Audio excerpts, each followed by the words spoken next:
તમારું નામ શું છે ઝાલા બલવીરસિંહ અમરસિંહ, અને ક્યાં રહો છો તમે? વટવા. ઓકે. શું તકલીફ હતી તમને પેલા ખરજવાની અને આ તો શ્વાસ બહુ ચડતો હતો. અને કેટલા વર્ષથી તકલીફ હતી? આ તો 10-12 વર્ષ ઉપર છે. ઓકે. અને બાલાજી નેચરોકરની દવા કેટલા સમયથી ખાઓ છો? આ ક્લિનિકની દવા? શ્વાસમાં ઘણો ફેર પડી. અને કેટલા વર્ષથી ખાઓ છો આ દવા? કેટલા વખતથી ખાઓ છો? 3 મહિના થઈ. 3 મહિનાથી ખાઓ છો. અને તમને શ્વાસમાં ફાયદો લાગે છે? હાજી. અને દાદરમાં કેવું છે? દાદરમાં ફેર પડી ગયો છે.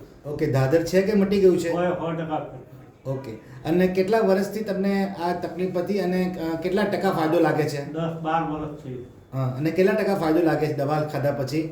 દવા લીધા પછી કેટલા ટકા ફાયદો લાગે છે? ઘણો ફેર. ઓકે. 100માંથી કેટલા ટકા ફાયદો લાગે છે?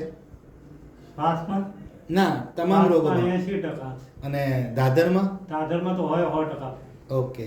અને તમારા જેવા જે પેશન્ટ છે, જે દર્દી છે, એ રીબાય છે આ રોગોથી, એને તમને શું કહેવા માંગશો? આયુર્વેદિક દવા કરવી જોઈએ કે ના કરવી જોઈએ? દવાથી ઘણો ફાયદો. હા, ઠીક છે. Thank you.